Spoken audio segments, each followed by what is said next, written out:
Olá, estamos de volta para mais uma aula do nosso curso de acupuntura.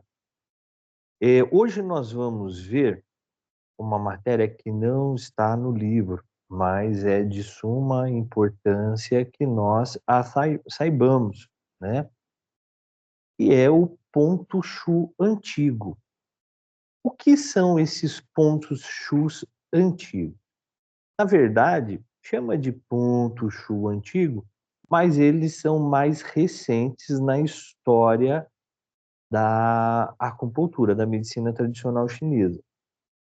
Se vocês prestarem atenção, no livro não tem a matéria disso. Cita os pontos, mas não tem a matéria. Porque esse livro é bem raiz mesmo, é lá de trás, né? Esse já é um conceito mais novo dentro da acupuntura, esse ponto Chus antigo.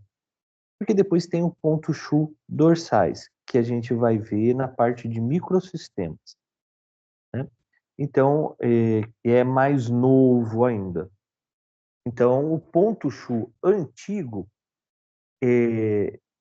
embora ele tenha esse nome, né, ele é algo recente, é uma teoria mais recente na medicina tradicional chinesa, onde eu utilizo pontos. Deixa eu pegar o Johnny aqui para mim.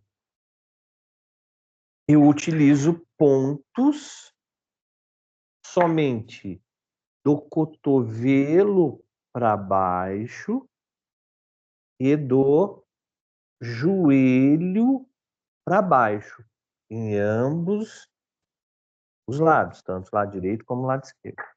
O que acontece?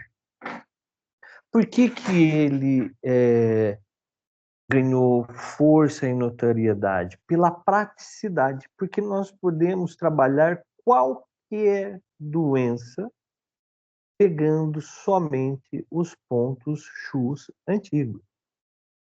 Então,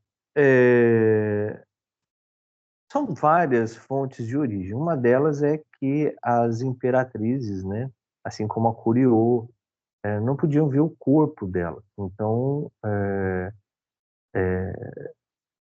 tinha que se trabalhar só com o que podia ser visto, né? A Curiô, que é japonesa, nem os pés poderiam ver, era só a mão mesmo. Então, com o ponto Chu antigo, nós conseguimos trabalhar todas as doenças usando somente pontos do cotovelo até a ponta dos dedos das mãos, dos joelhos até a ponta dos dedos dos pés. Olha que interessante. Qual é o interessante disso? É que a prática no consultório fica muito fácil, né? Tem pontos localizados na região dorsal, na região frontal, na região inguinal, né, na região torácica, que às vezes se torna delicado você pedir para principalmente no caso de homem atendendo mulher, né, ou mulher atendendo paciente do sexo masculino. Retira a camisa, fica só de cueca. Né? É uma coisa assim que às vezes constrange, né, tanto o paciente como o profissional que está para exercer a técnica. Então, isso dá uma liberdade de tratamento muito grande. Por quê? Se a pessoa vir de calça jeans, ela puxa a calça para cima, até o joelho. Veio de blusa, puxa a manga, acabou. Então, ele se torna muito prático por causa disso. Ganhou força e notoriedade, né? Por causa da praticidade.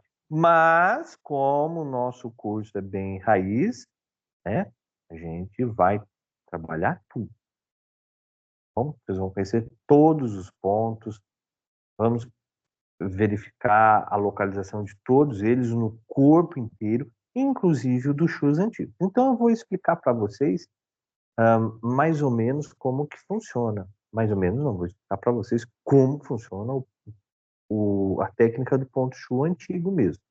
Nós vimos, umas aulas atrás, que nós falamos, né, sobre a qualidade do Qi que circula nos meridianos, lembra? Foi na página 29 do livro novo ou na página 26 aí no PDF de vocês, né? Relação superficial e profunda com os 12 meridianos, né? Aí, e aí a gente foi nessa parte aí, a gente veio falando, lembra lá Taiyin, Jueyin, Shaoyin, que eu falei para vocês, né? Olha, o Shaoyang é uma cruzinha de Yang que circula nesse meridiano, né? O Yang Ming é duas cruzinhas de Qi que circula, de Qi Yang que circula nesse meridiano, né? O Taiyang é três cruzinhas de Yang que circula neste meridiano. O ponto Shu, ele é diferente. Nós estamos falando não do meridiano. Nós estamos falando do ponto, né? Então, a gente compara o ponto Shu como um rio, os pontos Shus. Há uma nascente, há um ponto, então, onde esse Ti brota. Depois um outro ponto onde esse Ti ganha um pouquinho mais de força, né? Seria ali ele escorrendo entre as pedras. Depois há um ponto onde o Ti, né, o fluxo de Ti é maior, ele vai escorrendo como um rio, com força, né? Tem um outro ponto Shu antigo, onde esse fluxo de Ti, ele abre, ele expande e tem um ponto Shu antigo no meridiano, onde esse Ti penetra para dentro do corpo. Aí ele mergulha no meridiano e vai interiorizando. Então a gente compara sempre como uma nascente, né, de um rio. O rio começa lá em cima na serra, com aquela gotinha caindo, depois ele vai juntando, vai engrossando, vai ganhando corpo, até que ele chega na foz e se encontra com o mar. Todo rio deságua no mar. Ah, mentira, porque o rio daqui deságua no outro rio, que deságua no outro rio. Mas esse rio vai desaguar no mar. Toda a água de um rio acaba uma hora ou outra chegando no mar, né? Mesma coisa é os pontos Shu antigos. Esse tem uma nascente, tem onde o fluxo de Ti começa a nascer no meridiano, ele vai se desenvolvendo, vai ganhando força, vai ganhando espaço, ele vai se desenvolvendo, depois é onde ele acaba mergulhando para a parte mais profunda do meridiano. Então vamos lá. Pontos Shu antigos. Os 5 pontos Shu antigos estão localizados ao longo dos 12 meridianos regulares entre o cotovelo e a ponta dos dedos, ou entre os joelhos e a ponta dos dedos dos pés. Então, cada meridiano vai ter 5 pontos Shu antigo.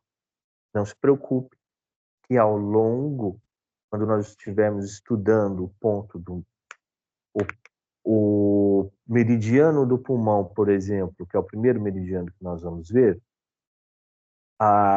nós vamos mencionar quais são esses 5 pontos, tá bom?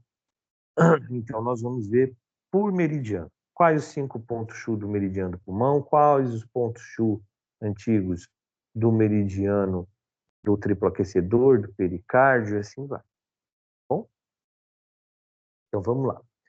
Esses pontos são chamados, respectivamente, de pontos Jing nascente, né? Então, o ponto Jing é onde nasce o fluxo de Qi. Yang, manancial, Ing, manancial. Então, o ponto Ing se equivale ao manancial, é onde o rio começa, aquele riachinho começa a desenvolver, aquele córrego pequeno, né? Depois, o Shu, que é riacho, aí ele já se torna um riozinho maior, né? E o ponto Rê-Mar é o ponto onde o fluxo de Ti já está mergulhando, né? Já está indo, aprofundando no meridiano. Esses nomes comparam o fluxo de Ti ao longo dos canais e os movimentos da água, de fraca para forte, da nascente para o mar. Dessa maneira, pretende-se explicar o fluxo de Ti dos canais, o fluxo de Ti nos canais, que o fluxo de Ti nos canais desempenham vários papéis diferentes, locais e ao longo dessas vias. Os nomes e conceitos dos 5 pontos chuos antigos são, então vamos ver lá, o primeiro deles, né? Ponto Ding, ponto nascente. São locais onde o Ti emerge como se a água começasse a borbulhar, né? A gente olhando assim uma nascente, a gente vê lá aquela areinha e a água saindo do subsolo. Então, Ding nascente. Esses pontos também são conhecidos como a raiz dos pontos, dos 12 meridianos regulares, por estarem localizados nas laterais das unhas ou das pontas dos dedos das mãos ou dos pés. Então, todo ponto Ding vai estar localizado ao lado das unhas. Por exemplo, aqui a gente tem o P9, né? Perdão. Aqui nós temos o P11. P11. É. Então, eles sempre vão estar localizados, né, perto das laterais das unhas, ou das mãos ou dos pés, né? Deixa eu ver se tem um pé aqui, vocês vão ver. Aqui. São pontos localizados, né, nas laterais das unhas dos pés. Então, os pontos Ding são nascentes, estão sempre nas laterais das unhas.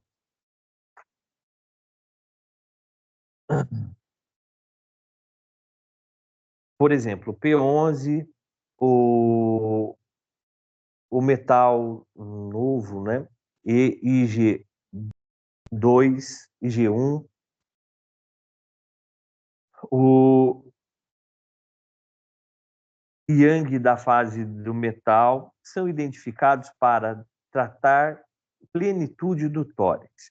E nesse ponto que o canal está mais superficial e fino. E a energia muda de polaridade de Yin para Yang ou vice-versa. Então, vamos pôr aqui, né, o IG1, G1, bem aqui do ladinho aqui, é um ponto Ding, um ponto nascente, onde há mais facilidade de Yin mudar para Yang, de uma patologia que seja aguda se tornar crônica. Então, eu posso usar esse ponto para tratar aquela patologia que estava aguda e ficou crônica. Por exemplo, uma gripe que se transformou numa sinusite ou uma intoxicação alimentar que se tornou numa enterocolite, né, que inflamou todo o intestino. Então, vamos lá.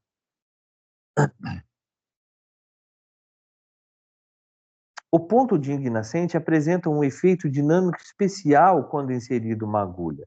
Nesse local, a energia está no seu estado mais instável. Está instável, por isso que pode mudar de polaridade. De maneira que pode ser fácil e rapidamente influenciada e modificada. Isso explica o uso desses pontos nas situações agudas, uma vez que os pontos de Ding nascente tendem a ser utilizados nas condições agudas para eliminar rapidamente os fatores patogênicos, né? Como eu falei para vocês. Então, eu vou usar esses pontos, né, para aquelas patologias mais agudas, para que elas não se tornem crônicas. Por exemplo, são usados para acidente vascular cerebral os pontos nascente DING, perdão, saiu a tela aí.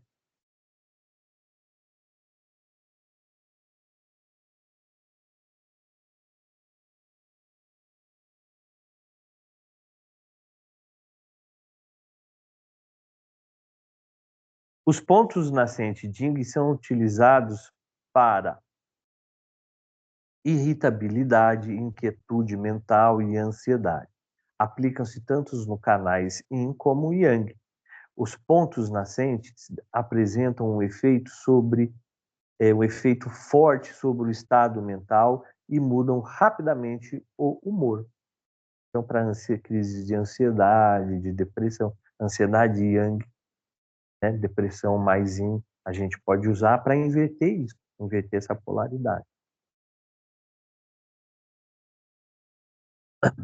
Os pontos Yin, que é manancial, são os locais onde o Qi do meridiano começa a fluir como se a água estivesse começando a gotejar mais forte, a gotejar da fonte. O fluxo de Qi é levemente mais forte do que os pontos Jing nascente. Os pontos Jing mananciais estão localizados entre os ossos do metacarpo e metatarso, por exemplo, os P10 e IG2, indicados para tratar doenças febris. De acordo com as fontes clássicas, indicam-se os pontos Yin mananciais para tratar o calor do corpo, mudanças de coloração, né, e da tez da pele, doenças dos canais Yang, doenças do Zhang, como com os pontos Shu riachos.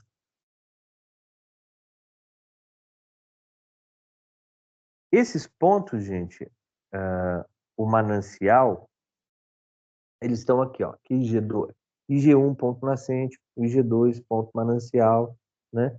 P10.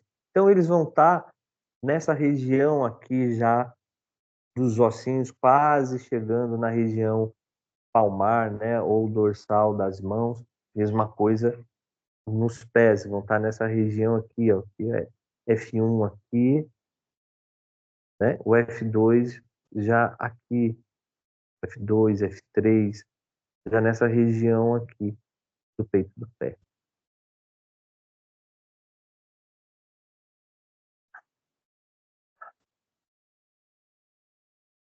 Os pontos manancial Ing, utilizados para alterações febris ou para eliminar o calor. Os pontos manancial são amplamente utilizados para clarear o calor e praticamente todos os fazem.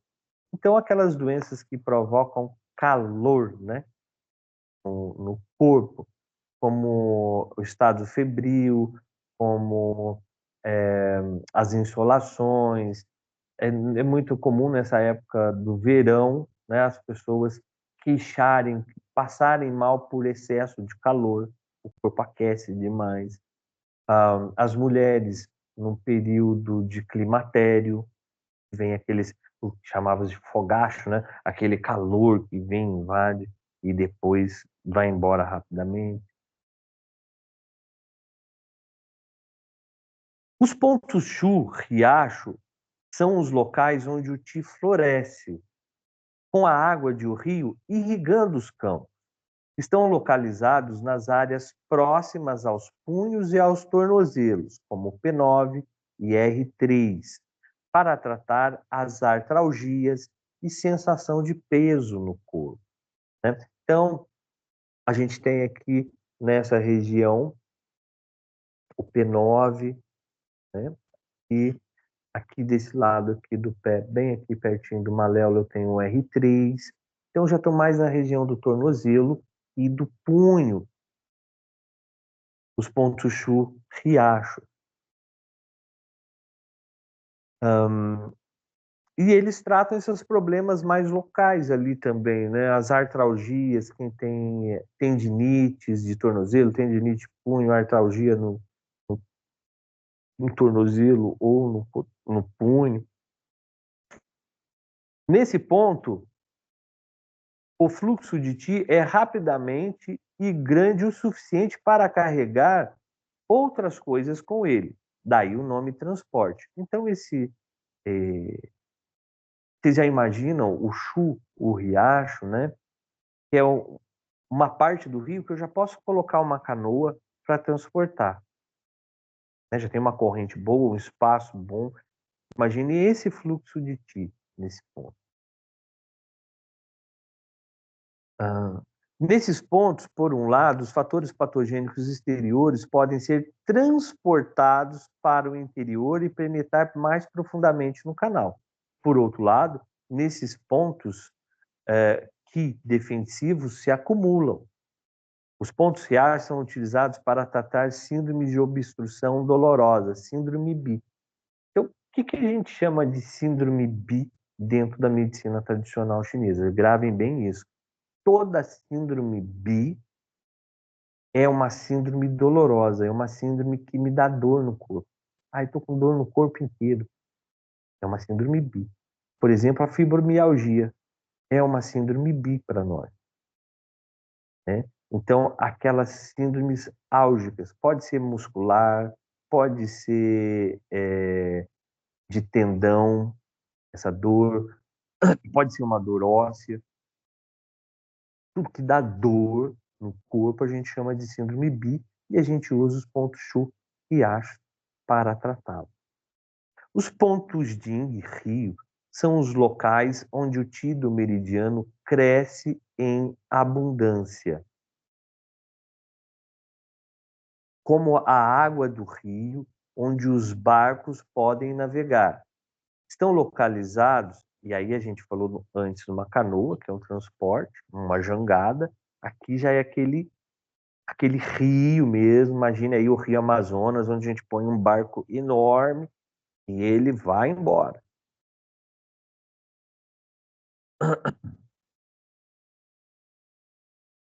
Estão localizados nas áreas proximais e distais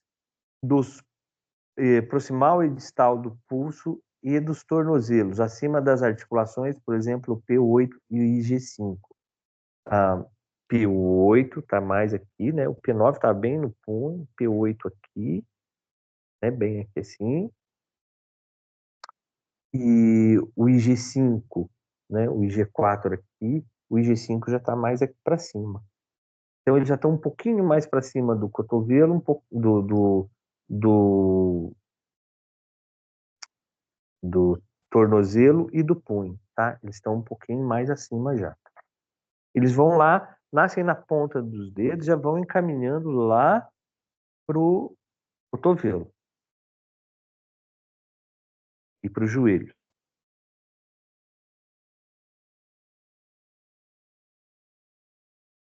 Por exemplo, o P8 e G5 indicados para tratar a tosse, dispneia, gripe com ou sem febre. Nesses pontos, os fatores patogênicos exteriores são desviados em direção às articulações, aos ossos e tendões.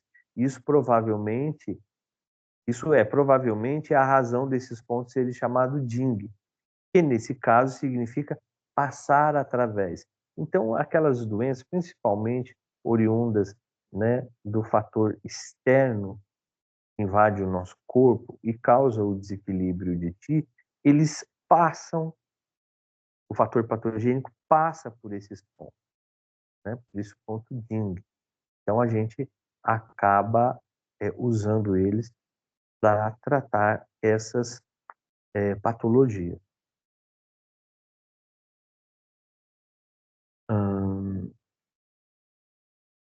Os pontos Rio, Jing, são utilizados para tratar a tosse, asmas, doenças respiratórias superiores.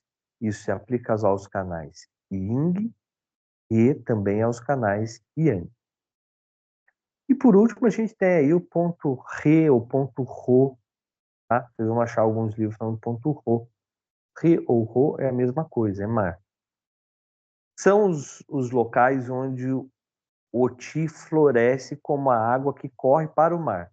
Dessa forma, o Oti do canal encontra seu estado mais forte e profundo. A maior parte desses pontos estão localizadas perto do cotovelo e das articulações do joelho. Por exemplo, P5 e G11, que podem ser usados para tratar a asma decorrente da desorganização do Ti.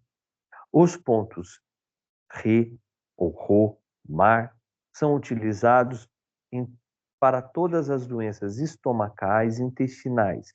Isso se aplica-se principalmente aos canais Yang, mas também aos canais Yin, né? Então, eu tenho aqui o P5 que fica aqui. Se eu dobrar o braço aqui, eu tenho o IG11.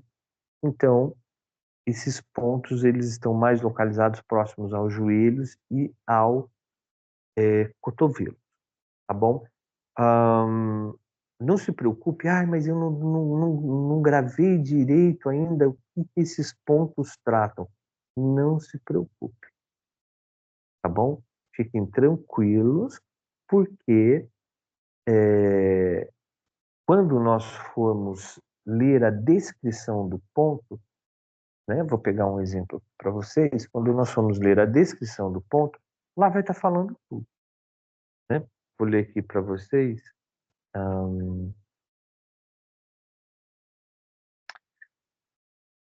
O primeiro ponto do intestino grosso, ó, IG1, ponto DIN. Então, na descrição já me fala. Localizado do lado radial do dedo indicador, um tchum posterior radial do leito unguial. Então, ele está localizado aqui, né, no cantinho da unha. Vamos ver aqui para que ele serve. Furunculose no rosto, amigdalite, dor de dente, apoplexia, coma, glaucoma, dor no ombro e dedos adormecidos. Então, vamos ler aqui o IG2, é um ponto ING, né? No lado radial do dedo indicador, na depressão distal da articulação. Vai estar.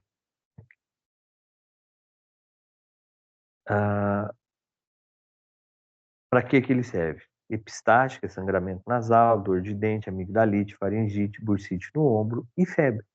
Então não se preocupe, porque na própria descrição dos pontos de cada meridiano nós vamos estar falando quem é o ponto Ding, quem é o ponto Shu, né? Quem é o ponto Ding, quem é o ponto Ro, ponto Lo.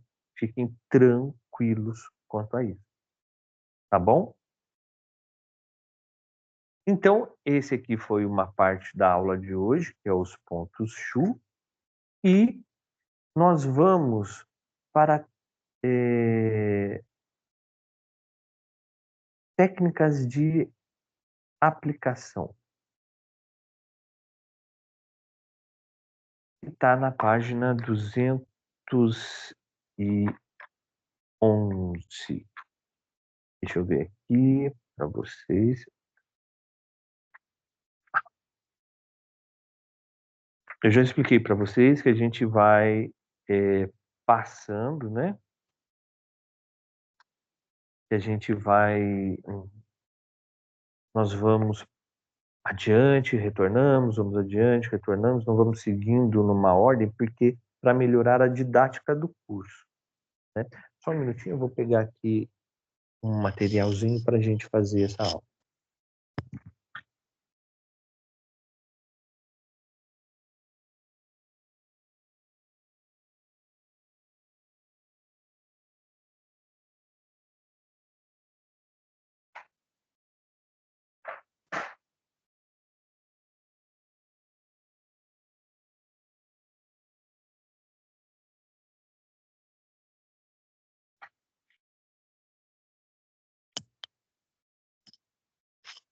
Obrigado, já retornei.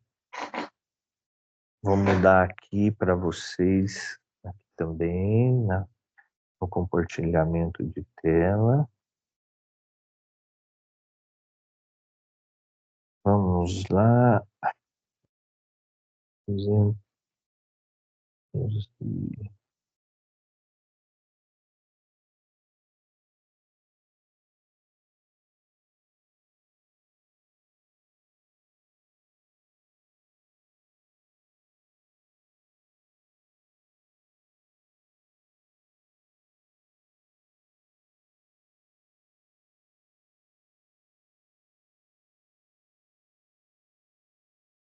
Deixa eu só achar aqui técnicas de aplicação para a gente.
É que aqui no aplicativo é diferente do físico, né?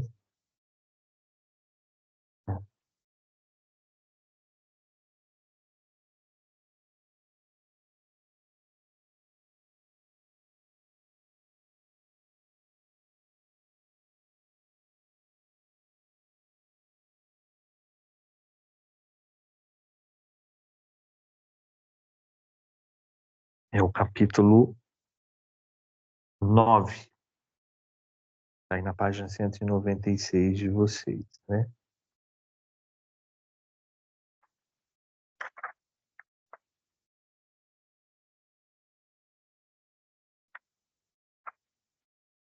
Nós vamos, nesse capítulo, aprender as técnicas de aplicação, né?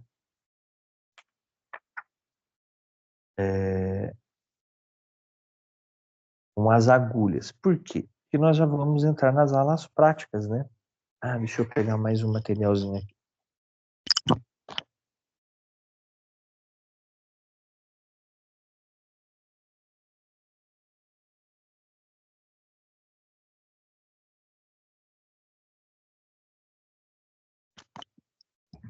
Perdão. Então, a gente vai começar nas aulas práticas, então a gente já tem que estar aí aprendendo a inserção de agulhas.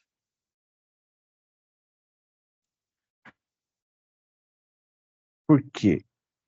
Obviamente, nós vamos ter as primeiras aulas, né, práticas, nós vamos treinar essas aplicações, mas já vamos conhecendo a teoria. Então vamos lá. Aplicações através da acupuntura.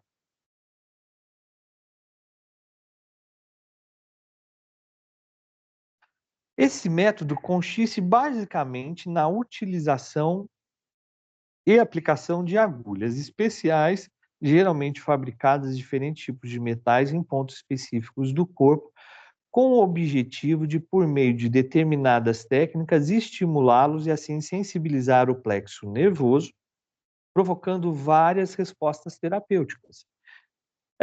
O que nós falamos? Que quando, como que nós ficamos doentes? Através de alguns fatores externos ou internos, há um desequilíbrio no Qi, né? Esse Qi pode ficar mais yin ou ele pode ficar mais yang, né? Ele pode subir ou ele pode descer, e tem um desequilíbrio nesse Qi.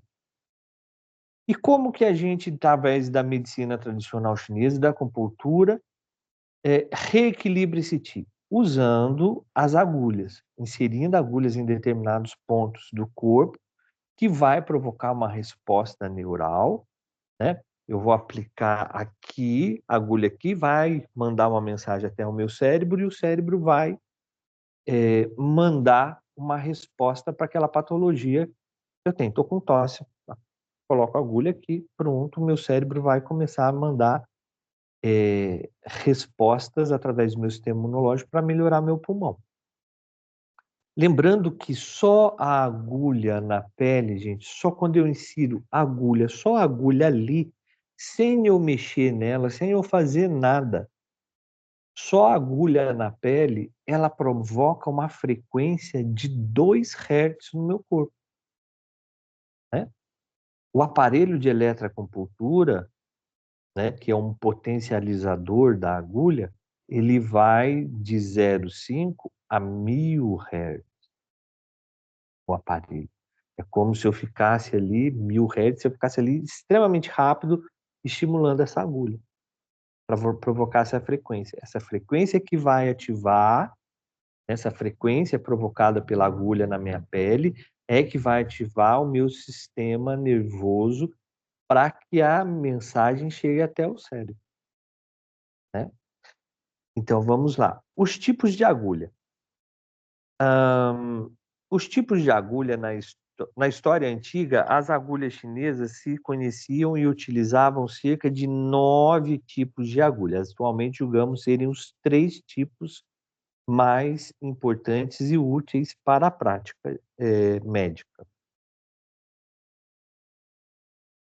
Agulhas cilíndricas. Essas agulhas são bastante delgadas e apresentam uma ponta arredondada. São fabricadas em diversos tipos de metais, liga de aço e ouro, geralmente em torno de 14 quilates. Aço e prata ou aço inoxidável. Antes, gente, de ter titânio, aço cirúrgico, né, que hoje em dia são feitas de liga de aço cirúrgico, fazia-se em ouro ou prata porque elas não enferrujavam. Nem o ouro, nem a prata enferrujava, né. Mas hoje em dia a gente sabe que o preço do ouro, o preço da prata fica inviável. Então, as agulhas são feitas de aço inoxidável ou aço cirúrgico e, assim, elas têm uma longevidade muito grande, né. Hã, Seu diâmetro pode variar no número variado, geralmente de 20 a 6 a 32. Então vocês vão achar aí, assim, agulha 25 por 15, eh eh, 30 por 20, vocês vão achar essa numeração, né, que a gente usa mais comumente é a 15 por 25, que é essa daqui, né, esse tamaninho aqui, ó, é um bom tamanho, né. Mas existem, essa é a agulha cilíndrica, né, mas existem outros tamanhos, né. Vou pôr aqui para vocês verem, ó. Tem essa daqui que é bem grande, ó, tá vendo? Ela vai toda essa extensão aqui. Depois a gente pega essa daqui, tem uma, deixa eu tirar o desfoque de fundo,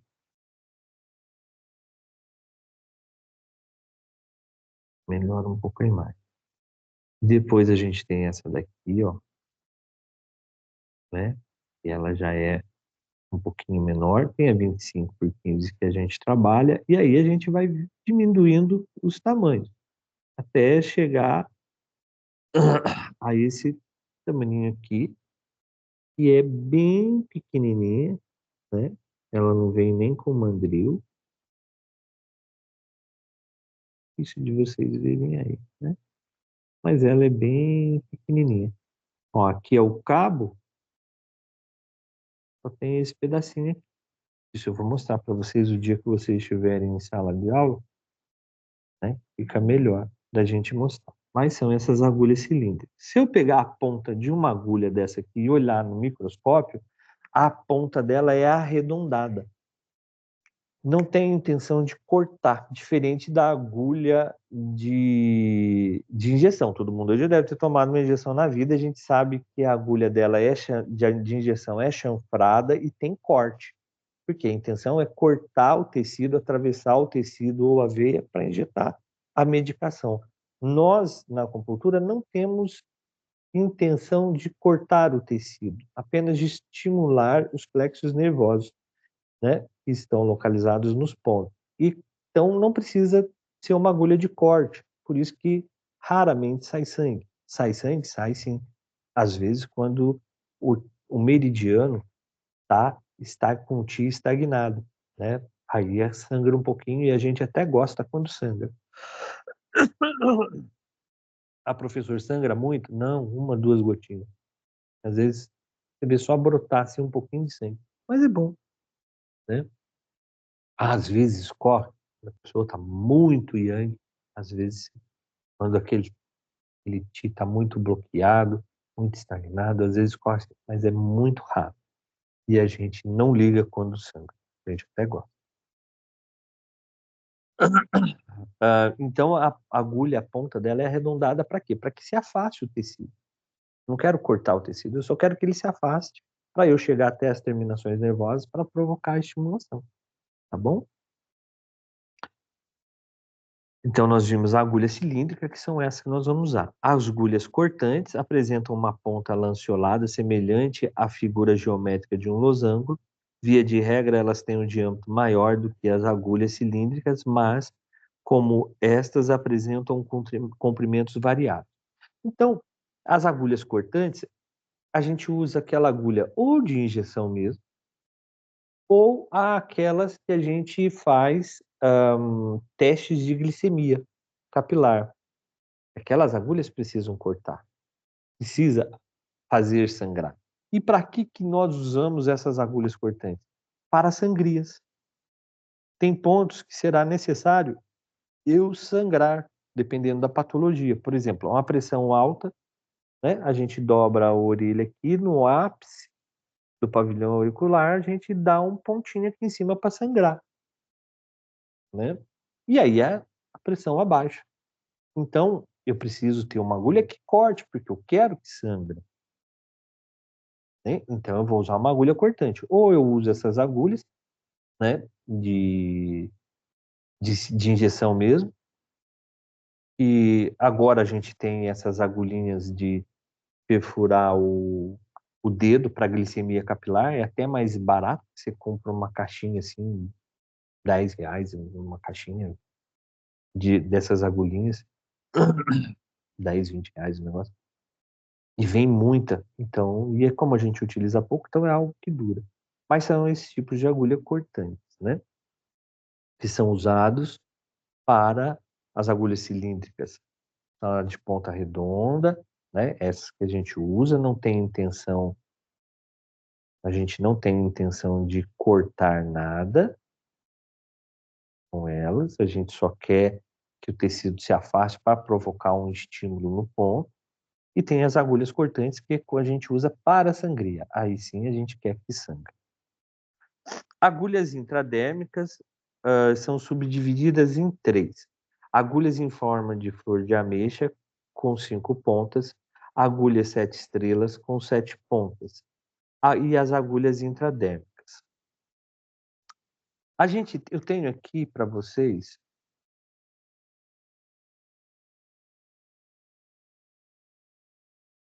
a de 7 estrelas, que é aqui, ó, esse martelete. Tá vendo as pontinhas aí? São essas agulhas.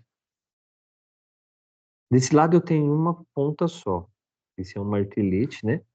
De um lado ele tem uma pontinha só, mas do outro lado ele tem 7 pontas, 7 estrelas que a gente chama, e de flor de ameixa seria com 5. Tem o outro martelete que vem com essas 5 pontas aqui. E como que eu uso isso? Esse ponto eles não vão ficar, né? Esses pontos, a agulha não vai ficar. A agulha vai, ó, a agulha vai bater, né? Então eu vou estimular assim, batendo. Isso é muito bom para. Esse aqui é meu mesmo, tá? Eu uso para calvície. Eu tô ficando meio carequinha, então a gente vai batendo assim, né? Se vocês tiverem pacientes com psoríase, é muito bom, né? Psoríase do joelho, a gente vai batendo em volta, né? A gente vai batendo assim em volta do local da psoríase, não em cima da ferida mesmo, né? Mas quando a gente quer provocar uma hiperestimulação da área, né? A gente quer hiperestimular, então a gente usa esse tipo de agulha aqui, que são as agulhas intradérmicas. Essas aqui, a flor de ameixa e as 7 estrelas, não ficam na pele. Elas são usadas somente para estímulo, né? É o martelete, a gente tem aqui o cabinho, ó, a gente vai só balançando, ó, e vai batendo, não é com força também, é só um estímulo leve. Pode ver que não aconteceu nada na minha mão. Às vezes pode ficar até um pouquinho vermelhinho, mas a ideia é essa, é estimular a área, né? Meu couro cabeludo também, né? Muito bom para tratar a alopécia, né? Então, eu tratei um paciente com alopécia de barba, que tinha uma falha aqui na barba. Foi muito bom, trabalhei com esse marteletezinho. Quando vem um paciente, a gente pede para o paciente comprar o próprio martelete dele, tá? E não é caro, ele compra o martelete dele, traz, a gente usa. Tem uns que vem com a ponta destarcável, que a gente tira isso aqui, joga fora e coloca a outra ponta. Isso aqui dura, viu, gente? Só colocar no álcool 70, depois e reutilizar no próprio paciente. Eu tenho o meu aqui há muitos anos. E temos também as agulhas intradérmicas, né? E elas são, acho que vocês vão estar vendo aqui, ó. Elas estão inseridas aqui, elas têm essa voltinha aqui, ó. São essas aqui. A pontinha dela, gente, é minúscula. Aquilo ali é que a gente coloca, geralmente a gente usa muito na aurícula, coloca ela tem uma pontinha minúscula, eu não vou nem me arriscar a mostrar aqui, que não vai aparecer. Eu mostro isso em sala de aula para vocês. É uma pontinha minúscula, ela é inserida, ela fica bem nas primeiras camadas da pele mesmo, e eu coloco um microporezinho por cima. E aí eu mando o paciente embora para casa. Essa sim, o paciente vai embora para casa com essas agulhas. A gente usa muito no pavilhão auricular essas agulhas intradérmicas. Eu posso colocar um ponto do corpo e mandar embora? Posso também, né? Vamos ver a posição dos pacientes, né? Posição do paciente para aplicação dessas agulhas. O paciente deve estar numa posição adequada que lhe permita um bom e prolongado relaxamento, para se evitar uma possível lipotímia ou hipotensão. Lipotímia é aquela tontura que dá por falta de oxigênio no cérebro, né? Ou uma pressão baixa, facilitando assim a atuação do acupunturista, que poderá realizar com maior precisão suas técnicas de aplicação. Além do mais, é um fator importante para se obter resultados satisfatórios. Normalmente utilizamos 6 tipos de posição: decúbito dorsal, né? Paciente barriga para cima, deitado na maca. Decúbito lateral, né? Deitado de um lado ou de outro. Decúbito ventral, né?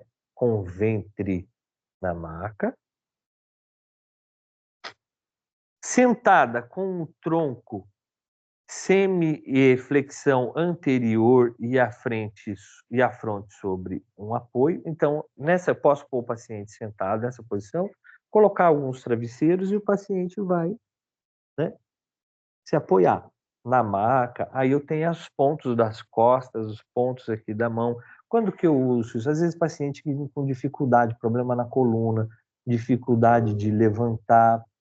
Eu tratei um paciente com fibrose cística no pulmão, então ele não aguentava ficar deitado, então eu tinha que fazer todo o tratamento nele sentado, né? Quando eu ia pegar os pontos nas costas, eu fazia isso, colocava bastante almofada assim em cima da maca, colocava a cadeira e ele sentava e se apoiava assim na maca. E aí eu tinha os pontos da região dorsal para funcionar livres. E sexta posição, sentada, com o tronco ligeiramente inclinado para trás, com o apoio na nuca apoiada. E quando eu ia pegar os pontos nas costas, eu colocava aqui na maca também os apoios e ele sentava encostado assim na maca, né? Ou até mesmo na cadeira de, de, na cadeira de atendimento mesmo, né? Encostado, cabeça para trás, e aí tinha livres os pontos. Então a gente tem essas 6 posições. E assim, a gente vai depender da patologia, né? Dos pontos que eu quero pegar, do estado do paciente, às vezes paciente muito idoso, problemas no joelho, não consegue subir na maca, né? Eu tenho também uma outra paciente com problemas que tem 2 próteses nos joelhos por causa de artrose, ela tem uma dificuldade enorme de subir na maca. Então não precisa, põe o sentado, pega o sentado, né?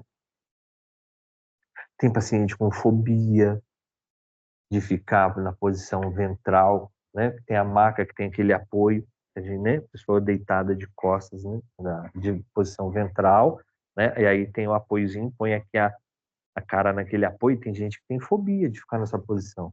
Então eu ponho para pegar pontos na região dorsal, então eu ponho ela na posição lateral e pego aqui. Mas aí vocês vão ver a melhor forma de posição de tratar o paciente de vocês, né? Dependendo das condições, da patologia, dos pontos que vocês querem pegar. Direção da agulha. O posicionamento da agulha depende da localização dos pontos das diferentes patologias, como também o objetivo que deseja atingir e se obter o êxito terapêutico. As mais utilizadas são 90 graus, né?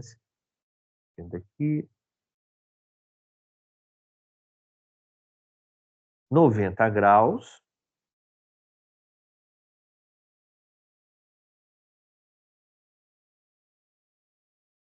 com a superfície cutânea, então sempre eu vou usar a pele como referência, né? Então eu tenho um ângulo aí de 90 graus.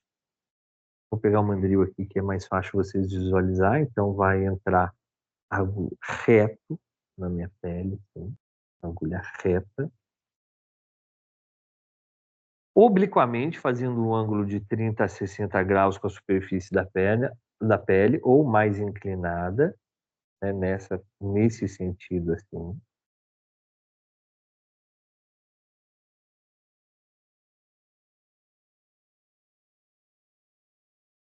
Ou horizontalmente, fazendo um ângulo de 10 a 20 graus com a superfície cutânea. Aí é bem deitada mesmo, é quase rente com a pele. Não se preocupe com isso também. Na aula prática eu vou explicar como que isso funciona, né? Tem já tem atualizações sobre isso também, então não se preocupe. O próprio ponto também descreve, né, o ângulo da agulha, né? Agulhar, por exemplo, aqui, o ponto bexiga 60, vai estar falando aonde ele está, o método de aplicação. Agulhar perpendicularmente de 0,5 a 8,1. Então, agulhar perpendicularmente, né? Então, fazendo um ângulo de 90 graus. O próprio descrição do ponto nos dá isso, mas tem atualização sobre isso que eu vou explicar na aula prática, tá bom? Então, são esses 3 ângulos de aplicação, né? Perpendicular, obliquamente e horizontalmente, né? Vou fazer aqui assim, vocês vão ver melhor, né? Perpendicular, agulha reta, obliquamente a agulha mais deitada e horizontalmente a agulha bem deitada mesmo. Profundidade da aplicação. A profundidade da aplicação está na dependência de diversos fatores. O nível e profundidade dos pontos varia em função da localização dos diversos pontos. Então, os pontos que estão mais próximos dos dedos, das extremidades ósseas, eu vou aplicar mais superficialmente. Os pontos que estão em região, né, que tem mais estrutura, mais camada de tecidos, eu posso aprofundar mais um pouco. Mas hoje em dia, com os estudos recentes, né, se criou o mandril justamente por causa disso. Por quê? Porque os estudos nos diz, né, aqui está o mandril e aqui está a agulha, né? Então o mandril limita, ó, a pontinha da agulha aqui, né? O mandril limita, tá vendo a pontinha da agulha aí? É só esse tanto que vai entrar. Esse tanto já é o suficiente para atingir o ponto. Eu posso aprofundar um pouquinho mais, eu posso até a pessoa sentir o tiro, posso, né? Mas, como esse livro é bem raiz, ele fala de todas as profundidades. Mas não se preocupem também, porque o mandril já me dá a profundidade correta da aplicação. Por exemplo, eu coloco aqui, aqui esse verde é a pele do paciente, e eu faço isso e pronto. Já coloquei a agulha com a profundidade correta por causa do mandril, que o mandril permite, né? Nós vamos ver isso na prática. Ah,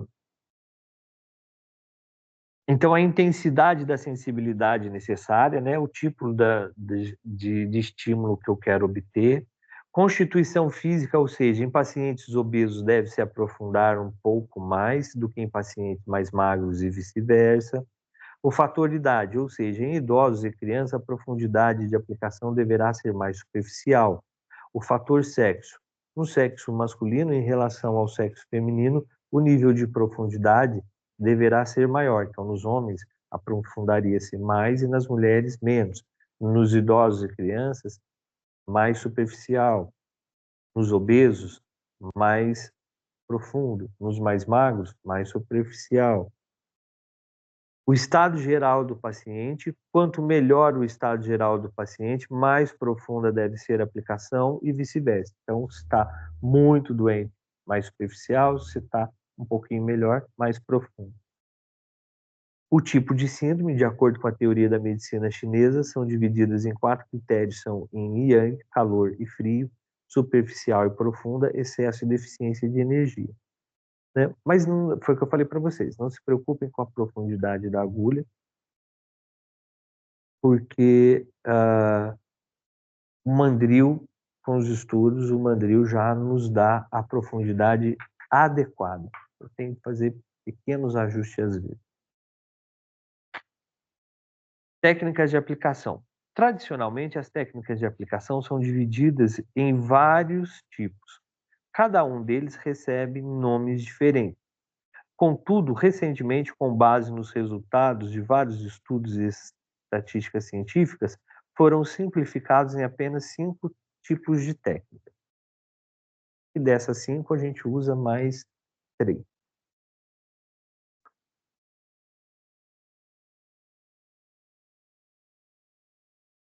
Vamos lá. Primeiro, depois de determinar a direção da agulha, realiza-se a aplicação introduzindo-a na derme rapidamente num único movimento. Ela deve ser aprofundada lentamente até atingir o nível da pele, até o nível adequado para se obter a estimulação necessária. A seguir, realiza-se movimentos repetidos de vai e vem, aprofundando e aliviando a profundidade da agulha, mas sem retirá-la. Então, aqui eu tenho uma agulha, eu vou colocá-la no paciente, introduzir, perfeito, né? Introduzir a agulha, então, e aí o que que eu vou fazer? Sem retirar da pele, ó, eu vou fazendo esse movimento. Aí no livro tá vai e vem, mas vai, anotem aí no material de vocês. Esse movimento para baixo e para cima, a gente chama de pistonagem, pistonagem, né? Lembra um pistão de motor que fica para baixo e para cima. Então esse movimento chama de pistonagem. Eu estou, né, para baixo e para cima sem retirar da pele, e eu estou fazendo um estímulo nesse ponto, né, com esse movimento de pistonagem. A segunda técnica consiste em realizar movimentos de rotação da agulha depois de ser atingido o ponto. Então, coloquei a agulha no ponto, o que eu vou fazer? Eu vou girar para um lado, para o outro, para um lado, para o outro, né? Marquem aí, esse movimento vai e vem, vai e vem, vai e vem, vai e vem. A terceira consiste em realizar as duas técnicas anteriormente concomitante, assim haverá movimentos de aprofundamento e diminuição da pressão da agulha associados a movimentos de rotação da mesma. Essa é a técnica mista. Por quê? Mista porque eu vou usar a pistonagem juntamente com o vai e vem. Então, ó, eu vou pistonar e ao mesmo tempo eu vou estar, ó, girando. Essa é a técnica mista. Pistonagem mais o vai e vem, né? Essa é a técnica mista.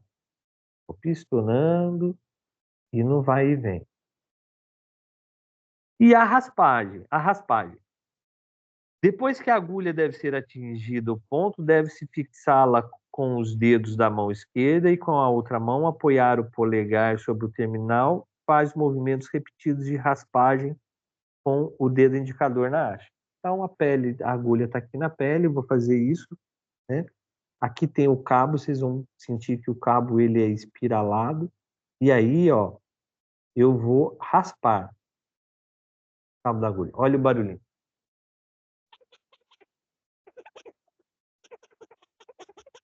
Quando eu raspo o cabo da agulha com o dedo, ou pode ser com uma pinça, com a caneta, qualquer coisa que eu raspe o cabo da agulha, o que isso faz? Isso faz uma vibração.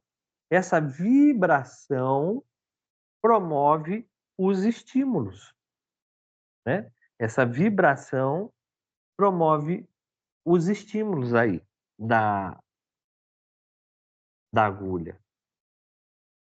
Então a gente usa mais, ó, vamos lá, pistonagem, o vai e vem, a mista, né?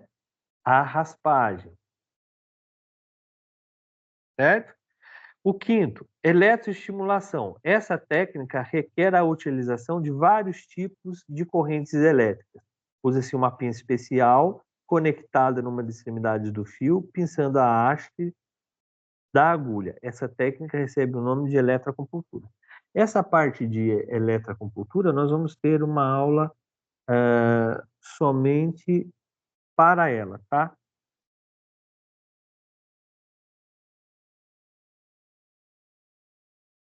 Nós vamos ter uma aula somente de eletroacupuntura.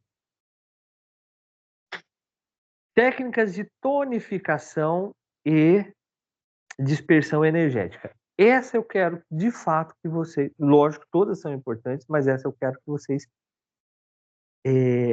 prestem muita atenção. De acordo com a teoria da medicina chinesa, as doenças foram divididas em síndromes e essas foram divididas em grupos, por depressão energética ou por excesso energético. Lembra que nós falamos, né? Aqui está o yin e yang em equilíbrio. Se eu tenho, dependendo da patologia, eu tenho muito yang e pouco yin. Às vezes eu posso ter muito yin e pouco yang. Tem um desequilíbrio, provou a doença. Se eu tenho muito, eu tenho que sedar, né?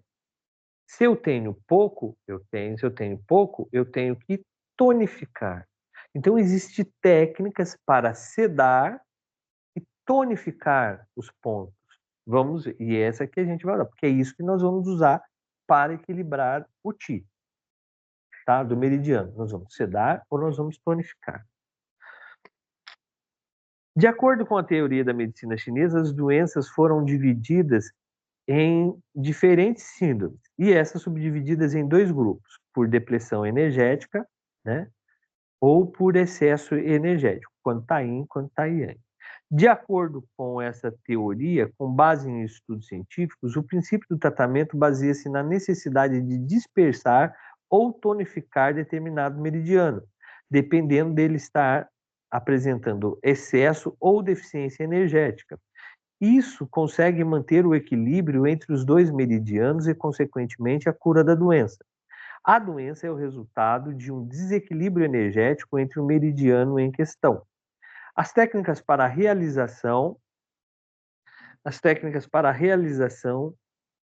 do tratamento divide-se em vários tipos, porém, com base em pesquisas recentes, estabeleceram 4 tipos de técnicas consideradas úteis e importantes na prática médica. Vamos ver a primeira técnica. Aplicar e aprofundar a agulha rapidamente num único movimento, com posterior retirada lenta e suave. Essa técnica é usada para tonificação do meridiano. Então, vamos lá. Se eu pegar a agulha,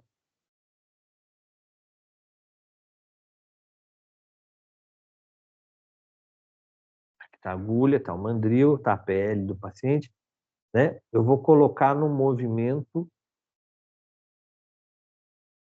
né, rápido.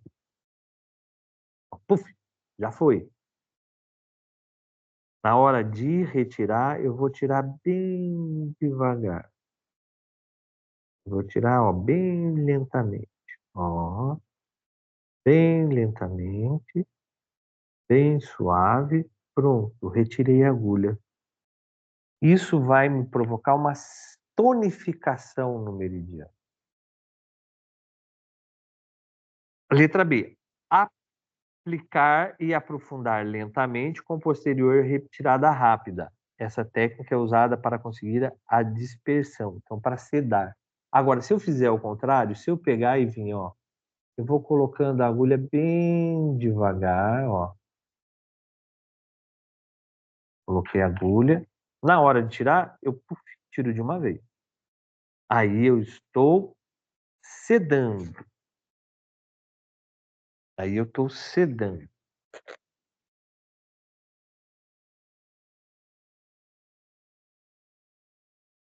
Intensidade da aplicação. Leve para tonificar. Então, se eu pegar aqui a agulha e colocar de uma forma mais leve, né? Bem levinho, ó, já foi. Eu estou tonificando. Moderada para fazer um que a gente chama de estímulo neutro. Eu estou sedando e tonificando, né? É um estímulo neutro, então eu vou mais rápido um pouquinho. E forte, né? Bem forte para sedar. Direção da agulha. De acordo com as teorias dos meridianos, todo meridiano possui um sentido do fluxo energético, né? E qual é o sentido do fluxo energético? Do primeiro ponto para o último ponto. Aqui eu tenho o primeiro ponto do intestino grosso e aqui eu tenho o último ponto do intestino grosso. Então vai IG1, IG2, IG3, IG4, IG5, IG6, IG7, IG11, e aí vai, né? Vai chegando, vai passando aqui, passa pelo pescoço, até chegar no IG20. Então, qual é o sentido do fluxo? Do ponto nascente, né? Do IG1, do ponto lá nascente, lá, que a gente acabou de ver na aula passada. Então, ele vai dali nascendo e vai. Então, é nesse sentido, sempre do 1 ao último ponto, do primeiro ao último ponto. É o sentido do fluxo energético. Então, o fluxo energético do meridiano do pulmão, do intestino grosso, vai da ponta do meu dedo para o meu nariz. Então, esse sentido é o fluxo, né? Vamos ver a setinha aqui, ó. A setinha. Esse é o fluxo do meridiano. Para tonificar esse meridiano, a agulha deverá ser retirada logo após a estimulação. Não, perdão. A direção da agulha. De acordo com as técnicas dos meridianos, todo meridiano possui um sentido de fluxo energético. Assim sendo, aplicamos tonificando a energia desse meridiano. Se aplicarmos a agulha no sentido contrário ao seu fluxo, estaremos provocando a dispersão energética do meridiano. Então vamos supor que o meridiano é nesse sentido aqui, onde está a flechinha. O que eu vou fazer? Né? Eu vou pegar a agulha e vou colocar nesse sentido. Ó. Estou colocando a agulha nesse sentido. Ó. A agulha está no sentido do meridiano. Então, eu estou empurrando o ti, eu estou tonificando, eu estou falando, vai, vai. A agulha está promovendo isso. Aí, nessa técnica de direção, se eu coloco a agulha no sentido do meridiano, eu estou tonificando, como se eu estivesse empurrando. Se eu fizer ao contrário, se eu colocar a agulha no sentido contrário do fluxo do meridiano, o meridiano está indo para lá. Eu pego a agulha e coloco aqui, ó. Ó, né?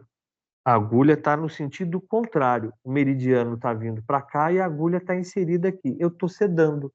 É como se eu estivesse barrando com a agulha esse fluxo de ti. Espera aí, está indo muito fluxo, vamos acalmar isso aqui. Vamos segurar um pouco, tá bom? Mas os estudos modernos também nos diz o seguinte, né?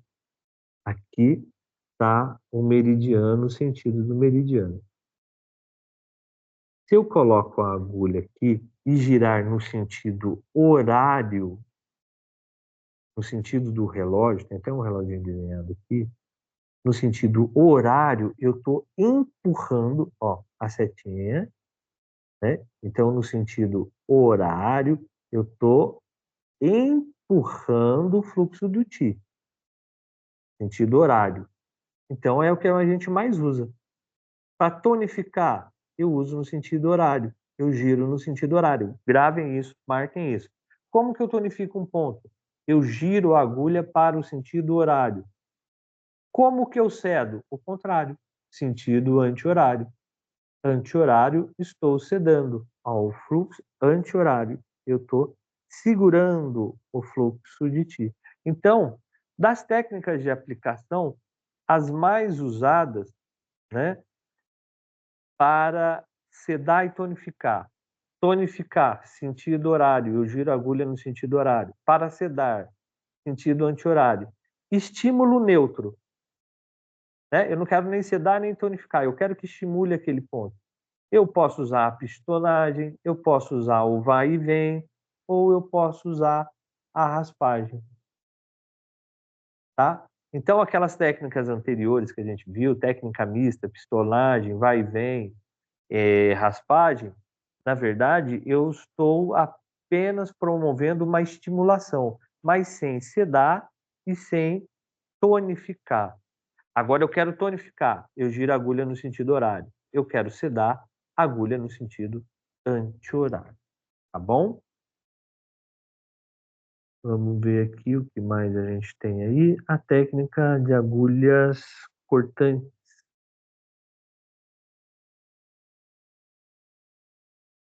Não, duração das agulhas. Permanência das agulhas. Permanência da agulha. Para tonificar o meridiano, a agulha deverá ser retirada ao longo da pós-estimulação. Para a dispersão energética do meridiano, a agulha deverá permanecer por mais um período variável de tempo, sendo que durante esse período deve-se realizar estímulos periódicos. Mas isso é só para a gente saber que tem essas técnicas, a gente usa mais mesmo sentido horário e anti-horário, tá bom? Para sentido horário para tonificar, sentido anti-horário para sedar. Aí eu quero uma estimulação neutra, eu posso usar a pistonagem, o vai e vem ou a raspagem. São essas as técnicas que a gente mais usa com o estímulo da agulha. A aplicação de agulhas cortantes.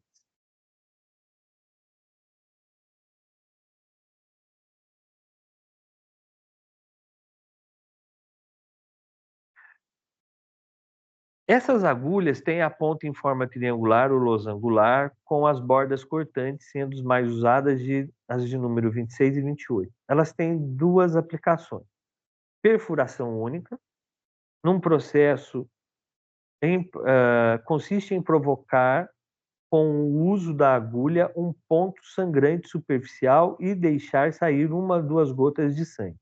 Essa aplicação deverá ser feita em pontos específicos do meridiano, localizados em partes distais dos dedos. Esses pontos são determinados pontos postos do meridiano. São usados para tratamentos de amigdalite, furunculose, coma, insolação, AVC e etc. Perfuração múltipla. Nesse caso, a agulha deverá atingir o local patológico, provocando vários pontos sangrantes ou orifícios para a drenagem das secreções, geralmente usados para o tratamento de erisipela e etc. Então, a gente também só usa mais essa técnica de uma perfuração única, né? Eu vou lá, vou pegar e dar um piquezinho ali e deixar sair uma ou duas gotas de sangue. Ou eu posso pegar a região, fazer uns 3, 4 pontinhos, muito usado com ventosa, coloco a ventosa em cima e subo, faz uma sangria muito boa, né? Mas aí a gente vai ver cada indicação. Mas é assim que se usa.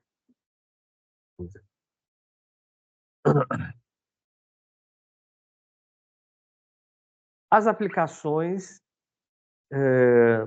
duas modalidades, a aplicação de agulhas aquecidas, né? Depois de flambar o corpo e a cabeça da agulha numa chama de fogo, faz-se aplicação sobre o ponto meridiano próximo do local da sintomatologia. Geralmente, essas agulhas são usadas para tratamentos de dores crônicas e profundas, como tendinites ou artrite.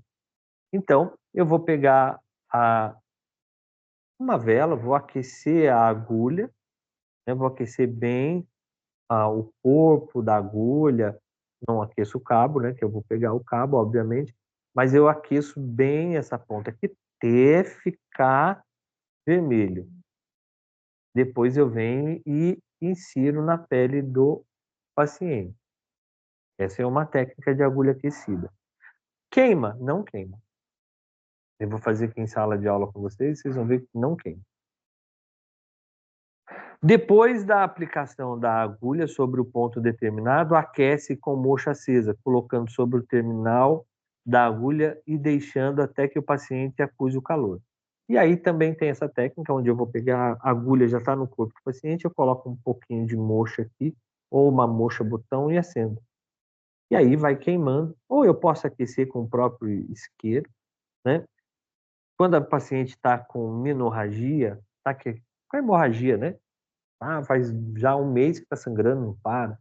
Tem essa técnica de eu pegar esses pontos aqui, que chamam baxias, entre, né, aqui os metacarpos e as falanges dos dedos, são esses pontos. Coloco as agulhas e venho aquecendo, ou agulha por agulha. Aí eu posso aquecer com uma vela, com um isqueiro, ou eu posso colocar moxa também para aquecer. Esse método é indicado para doenças crônicas rebeldes ao tratamento usuais, como no caso de paralisia, fraqueza e dor crônica. São contraindicados em todos os casos em que a aplicação deve ser retirada rapidamente após a estimulação do ponto, ou seja, em casos que não deva permanecer no local do ponto, como nos casos de espasticidade, tremores e febre. A gente não usa muito essa técnica de agulha aquecida.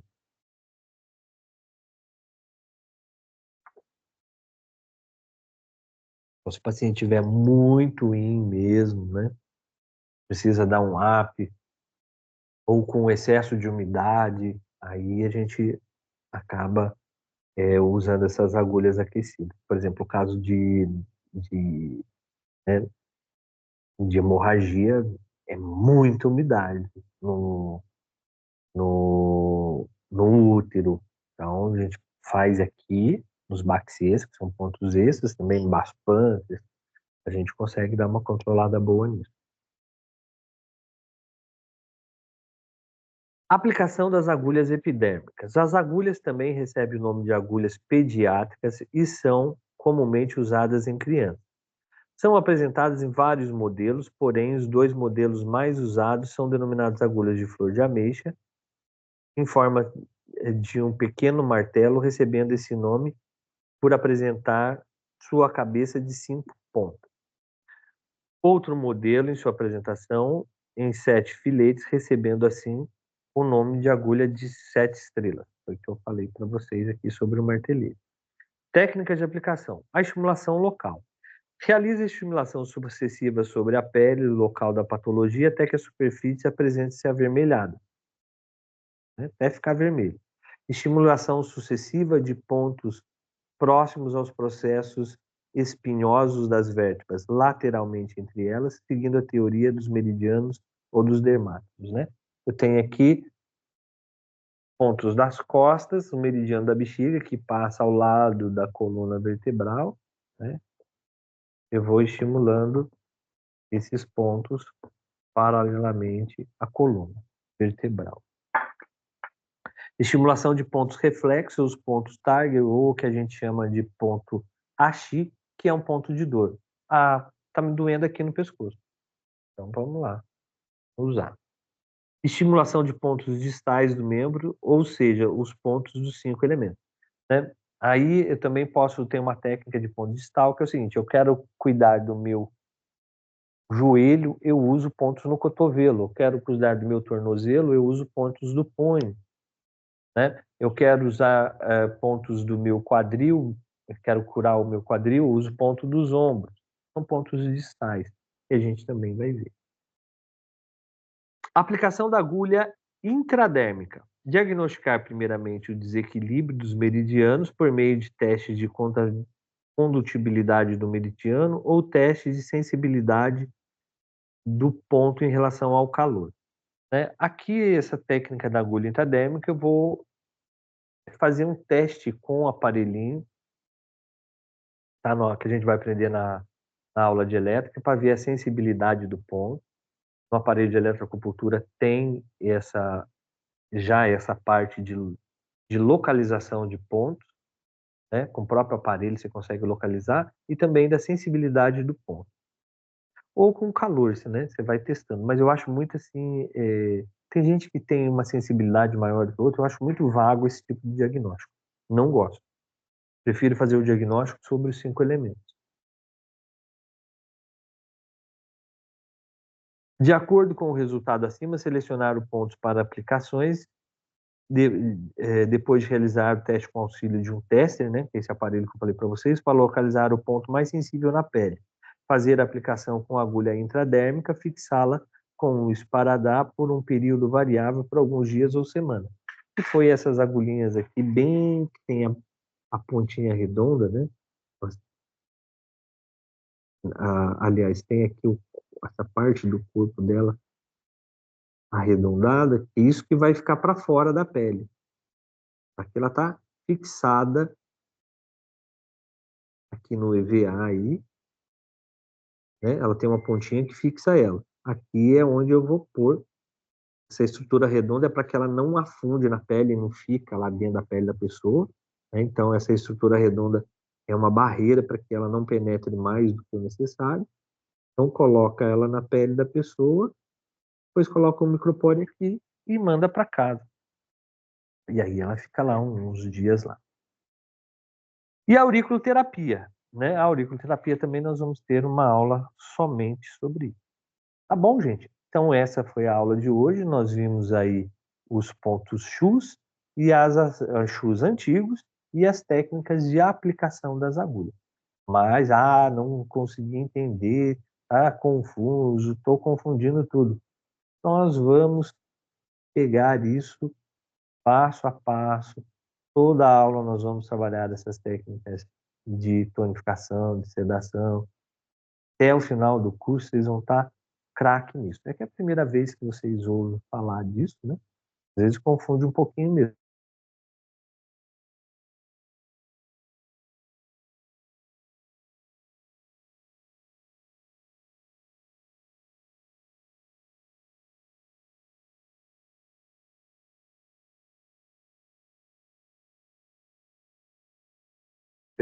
Perdão, voltou. Perdão, acho que caiu aqui e voltou.